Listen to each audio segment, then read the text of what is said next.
Mr. Vanderpool, we have a quorum now, so you can start the Right. meeting. Fantastic. That is great. Let me get this party started then. All right. So this is the Finance and Audit Committee meeting of November 28, 2022. I'll call this meeting to order at 6:02. Call to order. And I'll do roll call if you're ready. Yep, go ahead. Councilmember Ray Santos. Councilmember David Fenn. Here. Treasurer Janetti. Here. Vice Chair Vanderpool. Here. Member Garcia. Here. Member Butler. Here. All right. So any requests for excused absences? None that I received. Okay. Any adjustments to the agenda? None. Okay. Any conflict of interest disclosures? All righty. So let's see. Let's have Dennis. I'll have you go ahead and lead us in the Pledge of Allegiance, please. You said Dennis? Yes, please. All right, please stand up.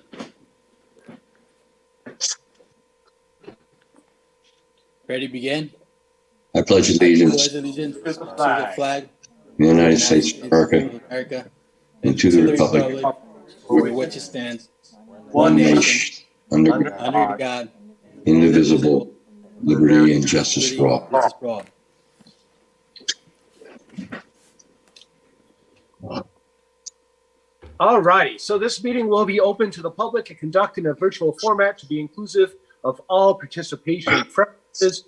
Public comment participation is encouraged by emailing any comments to the city clerk's office or by calling in using the phone number provided on the front of the agenda. Do we have any public comments? I don't have any written comments. Olivia, do we have anyone on the line? There are no callers on the line. All right, so let's go ahead and get to our action items here. First one is the approval of the minutes. Let me take a look at those really quick here.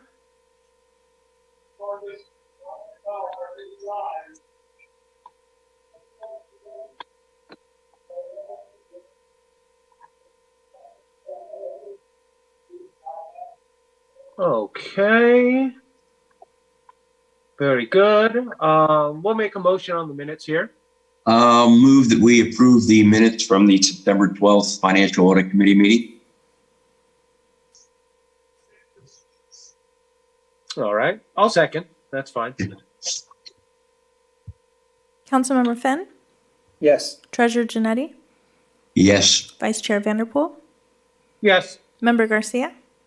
Yes. And Member Butler. Yes. All right. Next up is the draft fiscal year 2022 annual comprehensive financial report. So let's see who is doing that. Is it Jennifer that's presenting? Yeah, me and Lisa are going to go ahead and present this together. I have a PowerPoint for you, and I wanted to thank everyone for being understanding and moving the meetings that we can get a review of this draft. Can you all see the PowerPoint? Yes. Okay, great. And let's let Lisa go ahead and begin. All right. Well, we are excited to present to you a draft of our citywide ACFR this year. This is our second ACFR for the city of Beaumont. It provides a broader view of the city's financial position. The city is continually working on providing reporting processes that increases transparency. You'll notice that there's 3 sections. There's the introductory section, financial section, and the statistical section.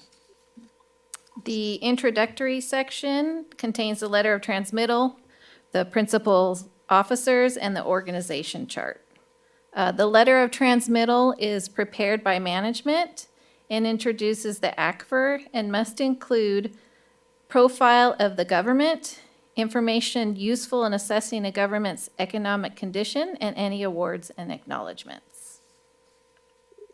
The second section, the financial section, consists of the independent auditor's report, management's discussion and analysis, government-wide financial statements, the fund financial statements, notes to the financial statements, the required supplementary information, and the combining financial statements and schedules. And the independent auditor's report provides an opinion on the financials, and RAMS has given the city a clean opinion. The government-wide financial statements is a broad overview of the city's finances, similar to a private sector business. It's a long-term focus, and the activities are classified as a governmental activity or a business-type activity. On the next slide, you'll see the government-wide statement of net position. So the city assets, which is what we own, is at $757,551,000 for fiscal year 2022. And the city liabilities, which is what we owe, is $239,861,000, which gives you a city net financial position of $517,690,000. So overall, the citywide net position has increased from the prior year. On the next slide, we thought we'd put a little slide together that shows the government-wide changes in net positions. So you can see the comparison of the income expenses from 21 to 22. And you'll see that the change in net position increased for government activities, where it decreased in business activities, mostly due to one-time developer contributions. Is that right? It increased in business. That was not updated. You'll see that the increase in 2022 is an increase for sales tax. That's your government-wide activities, and your business activities increases mostly due to your mitigation fees. Now I'm going to send it over to Jennifer. All right, now within the ACFR, you have your fund financial statements. And fund accounting is used to control resources that have been segregated for specific activities or objectives. It has a near-term focus, and all funds fall into one of 3 broad categories. And you have governmental funds, and those are activities related to serving the public. Proprietary funds are activities with the objective to recover costs through user charges. And fiduciary funds, which are financial resources held for others as trustee. Revenues, this is for the general fund. Operating results, revenues increased in the general fund, mostly from an increase in taxes of $18.8 million. Expenditures increased in fiscal year 22 by 6%, but transfers out decreased substantially, and that was due to one-time funding of projects in fiscal year 21.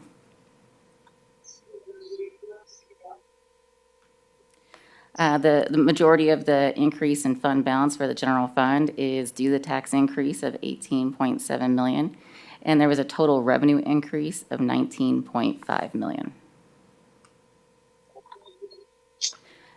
Here we have fund balance for general fund. Total fund balance is broken out by categories. Non-spendable funds, which are not easily converted to cash, are prepaids. Restricted funds are restricted for the use by an outside entity, that being our Pension 115 Trust. Committed funds have been earmarked by council for a specific purpose, and assigned funds are amounts intended to be used by the city for specific purposes and include reappropriated funds. An unassigned fund balance is what is available for appropriation by council, and this dollar amount that is in here is not taking into consideration reserve policy requirements. So when you remove your policy requirements of $15.7 million, You have an available fund balance for council appropriation at 24.6 million, which is closer to 53.8% of total fund balance. Lastly, you have the statistical section, and this provides past 10 years of data to provide users with additional historical perspective, context, and detail to assist in using the information within the ACFR. And now I'm going to pass it to Veronica with Rams, who is the auditor, and she's going to give a presentation on the process of the audit. Thank you, Jennifer.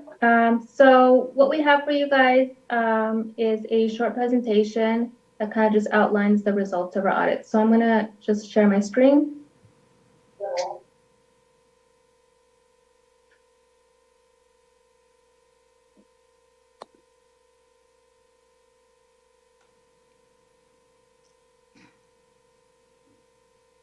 Okay, so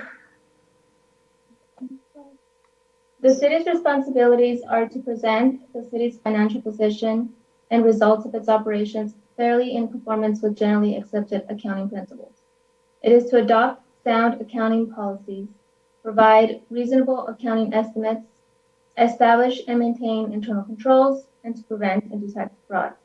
Veronica, real quick, sorry to interrupt you. We see your actual PowerPoint presentation, like not the presentation slide. We just see the slide. Switch your screens. Okay. I know it's hard. Last time I did that too. Let me see.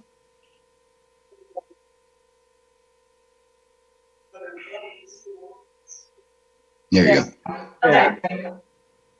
So the responsibilities of the auditor is to examine on a test basis evidence supporting those amounts and disclosures, to assess accounting principles used, estimates made, and evaluate the overall financial statement presentation. We review the city's internal control policies and procedures, and ultimately express an opinion over those financial statements. Our audit process consists of an interim audit. We update our understanding of the entity. We update our understanding of the entity, review current internal control systems in place, and test controls over those various cycles. Our year-end procedures consist of a sample audit over financial records.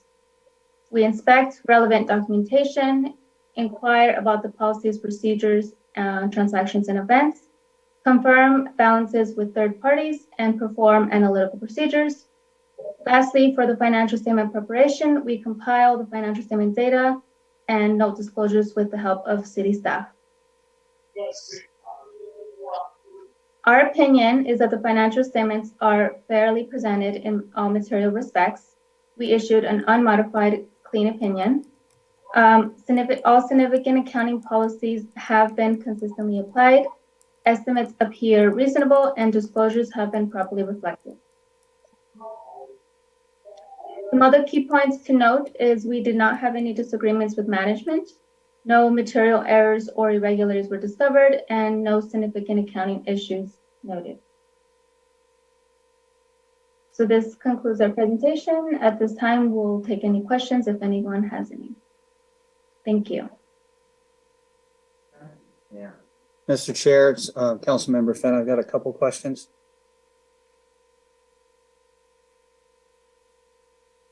that okay to go ahead? Yeah. Okay. So, so I see that you guys did a review of the internal policy and procedures. So there was no recommended changes that needed to be made? So based on last year's internal control findings, we reviewed those same, the same policies and procedures that they had in place.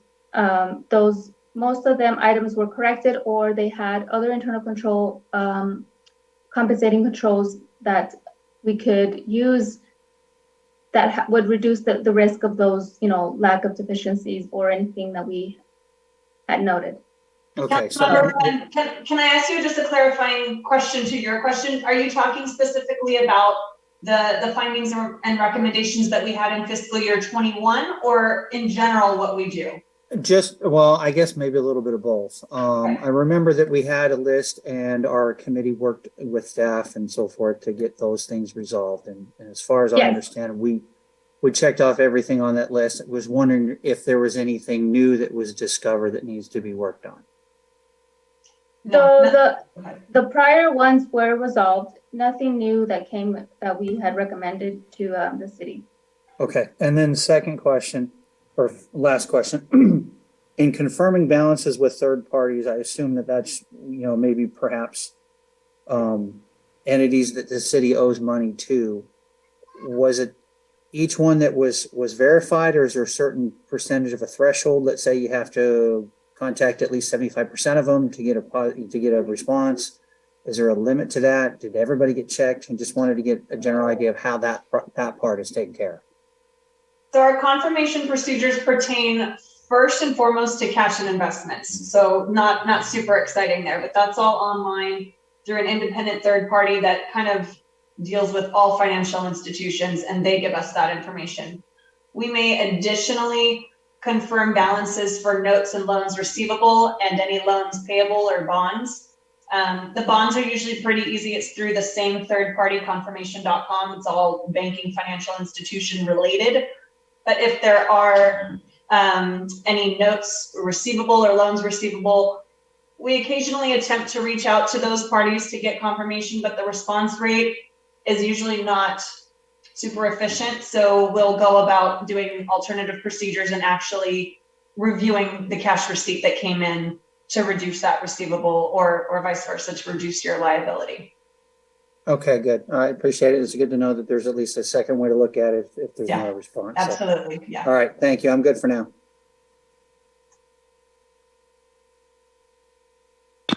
Anybody else have any questions? I know I have one, so I guess I'll just ask it. So obviously I'm looking at, so I went over the report here. It says a draft subject to change. How much, in theory, can it change? I guess that is the question. What kind of changes could occur to it? About what we get notification if there was some sort of change? Yeah, absolutely. That's a great question. Really, the numbers are what they are. They're pretty final at this point. It would be if any questions were to come up from the committee here tonight and at the next subsequent meeting, if there's any modifications maybe to the verbiage in a note disclosure, or that maybe the MD&A, something like that. But really the numbers at this point are not changing. We have audited them, we are comfortable with them, and that's it. So if there are additional changes, that would be coming from you guys, so you would know. And just to add to that, what we have planned is that in the December meeting, if there were any changes requested from this meeting this evening, we would make those changes, bring them back to the December meeting, and we are hoping and anticipating to do a final issue to City Council. If there are no changes this evening, then what we would do is take that final audit report to City Council for approval with the committee's recommendation. Got it. Okay, thanks. Well, I'm glad to see it's a clean report, so that's a good thing. Any other questions? We're good? Okay. All right. In that case, then I think we are going to, let's see, David? make a motion. Oh, David? yeah. I had my volume off. I'm sorry. Oh, it's okay. Don't worry. I did have one question for Jennifer, and then I had a comment just in general about the process. Jennifer, you mentioned our revenues were up $19 million. It was mostly taxes. Is that property taxes, or is that the sales tax that's been driving that, or combination of all? That's the sales tax that we've been talking about, the increase in the sales tax for mostly. Okay. My comment in general about the process, I'm very pleased, because when I came in this position 4 years ago, our auditing process was really bad. As far as getting the results and getting them in a timely fashion, we were out into the March timeframe, April timeframe for the council to review. And I appreciate the effort that has been made by finance people at the city, and also by our auditors in getting this process that here we are at the end of November, ready to present something to the council in December. I think that's just a high watermark for us in accomplishing that. I really hat off. The other thing is, if you look back 3-4 years ago, we had about 11 issues with internal controls. They were corrected. A few more were found, and now we come in with a report where we seem to be very clean. And I'm proud of the staff and the effort that's made. So thank you for that effort in making it happen.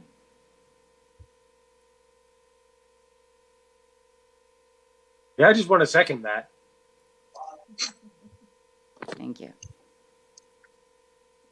I recommend that we, unless there's any objections, I didn't see any questions about anything that needed to be changed. I make a motion that we recommend approval to send this report forward to the council for their approval. I'll second. Councilmember Fenn, Yes. Treasurer Janetti, Yes. Vice Chair Vanderpool, Yes. Member Garcia, Yes. and Member Butler. Yes.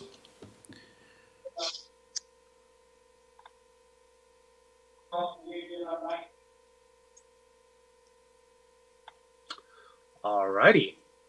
Then I guess we're moving on to the October budget update and financial services report. All right, I'll take that one too. I'm going to go ahead and start another PowerPoint for you. Jennifer, if you don't mind, can I interrupt? If you guys have any other questions for Veronica and I, would you like us to stay for the rest of this portion of the meeting? No, we are good. Thank you so much for joining us this evening. Sure. All right. Thank you, everyone. Have a good evening. Yes, thank Have a you. good evening. Thank you Thank very you much. very much. Bye.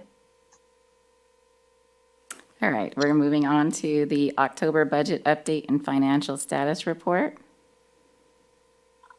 Within this report, you have your summary of cash balances, general fund revenue detail report, general fund expenditure detail report, wastewater fund revenue and expenditure detail report, and an update on finance department projects. So this chart gives you a glance of the cash balances for October 2022. The summary of cash balances includes all banking activity for the month of October. Different bank accounts are used for fund segregation. And currently the main operating bank account is Citibank. We are still in the process of implementation of switching our operating bank accounts from Citibank to Wells Fargo. Bank of Hemet is used for specific functions such as payroll, receiving gas tax receipts, evidence and seizure, and special construction funds segregated for reporting and accounting purposes. And this chart is always on a quarter basis, so we are in the first month of the second quarter. And it includes all cash balances, including investment accounts. And all available cash not anticipated for immediate use is invested until needed for operations. And the October estimated current yield in the liquidity fund is 2.75%, and LAIF October yield is 1.77%. And the Wells Fargo checking account is attached to a sweep account, which takes all available funds into an overnight investment, and that has an October yield of 2.874%. So we have our general fund revenues, and most of the general fund revenue budget is from taxes. Property tax is usually recorded in December and May.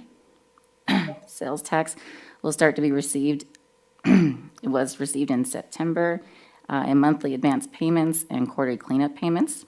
And other taxes include motor vehicle in lieu, which is received in February and June, as well as utility users tax, which is received monthly. And miscellaneous revenues are greater than budget due to increasing interest rates, providing a greater return on investments than what was anticipated when building the budget. Another financing sources has exceeded budget due to a sale of land that was not included when building the budget. And both of these items will be considered for a budget amendment at mid-year. Moving on to general fund expenditures. And per the city's budget control and monitoring process, Finance Department will provide reporting on the department and fund level. And we have general fund expenditures by department here, and all departments are within budget. On November 1st of 2022, the City Council approved a budget amendment to appropriate about $7.37 million of unprogrammed revenue in the fiscal year 23 budget. At the same time, the City Council also appropriated 18.15 million of available fund balance. And that's the fund balance that we just talked about in our ACFR. And the increases to the budget are included in this table. And now we have our general fund expenditures by type. Personnel costs make up 58.34% of actuals to date. Operating costs are 37.42% of actuals, followed by capital at 3.79%. The other line is currently over budget by it's at 95%. And that is caused by liability and property insurance premium paid at the beginning of the fiscal year in July. And so we're not anticipating that to increase substantially, but we will watch it to make sure it doesn't go over budget. Now we have the wastewater fund, and wastewater revenues are collected in arrears. The July billing is accrued back to prior fiscal year, so the first billing for fiscal year 23 was collected in September. Billing is completed bi-monthly. Revenues to date include sewer permit fees and billing adjustments. And as seen in the general fund, the miscellaneous category has exceeded budget, and that's also due to increased interest rates, providing higher returns and investments. That item will also be considered for a mid-year budget amendment. Wastewater expenses as of October 31st, total 14.3 million, which is 34% of the fiscal year 23 budget. Personnel costs make up 14.97% of budget to date. Operating costs make up 16.12% of the budget, and capital costs make up 4.18% of actuals to date. And debt service on the 2018 wastewater revenue bonds make up the remaining 64.73% of actual expenses. And then there was some reappropriation of funds that were approved by the City Council. And that was to pay off we did a budget amendment to pay off a Vector truck that was paid in October, and reappropriation of some funds for vehicles and contractual services, which is included in this table for the current budget column. Now we have an update on Finance Department projects.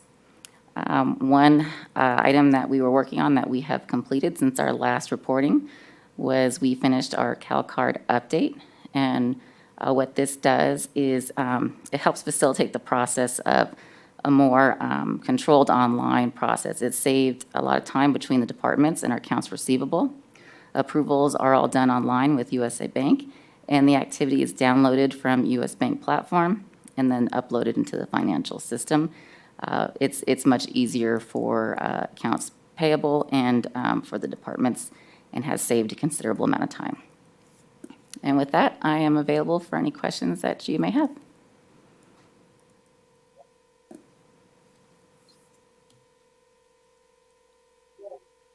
All right, so are there any questions? Yes, sir, I've got one.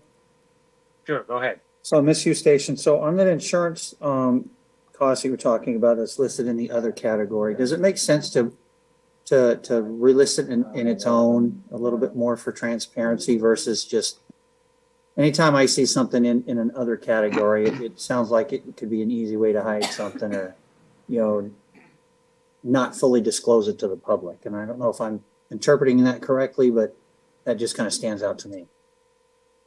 And I can put it on the report separately if you like. Those their categories are actually what were created in the financial system, and that's what they are called within our financial system. And they are placed as other just because they don't necessarily fit the other columns or the categories that are included in there. Okay. So if it's possible, it'd be nice, even if it's listed under insurance or something like that. I think it would be a good way to be more open in the way that things are reported. Okay, I could do that. Thanks. Well, I have one question and then one comment. So I'll start with the comment. First of all, as I was going over this, I just want to say I appreciated when you kind of had those numbers that were outliers. I kind of popped up the over 100% and 300%, that kind of stuff. I like that you have that highlighted, and I could easily see because those questions jumped to my mind, and then you immediately answered them. So I just want to give you props for that. The second thing here is I was taking a look at So I'm reviewing over some of the projects you're doing, and I'm trying to see what we're looking at. Okay, CalCard. All right. Sounds good. So what I'll need to do, yeah, because some of these, I know what some of these are, but I don't know what other ones are. So could you give me an update on the fee study? What exactly is that? Yeah, so we started a cost allocation plan and comprehensive user fee study. We're in the process of that. We brought forward and got approved the cost allocation plan. The fee study is currently in place. We have presented to council a report on the fee study itself. We are still in the process of actually taking that report and implementing it into the fee schedule, which is charges to users of specific activities that the government charges for services. And that is hopefully expected to be completed by March of next year. Okay, fantastic.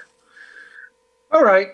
Yeah, what I'll probably, would it be possible for you to maybe give me a little summary of these, like email me them, so I can kind of get an idea, get a little better educated on what's going on there, if that's possible? Oh, yeah, we could do that.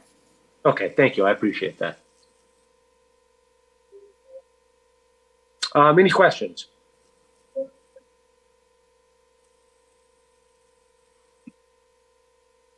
Okay. Then I will make a motion to receive and file the report.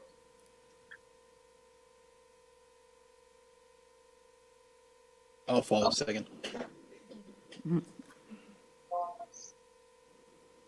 Okay, and I'll do roll call. Councilmember Fenn, Yes. Treasurer Janetti, Yes? Vice Chair Vanderpool, Yes. Member Garcia, Yes. and Member Butler. Yes.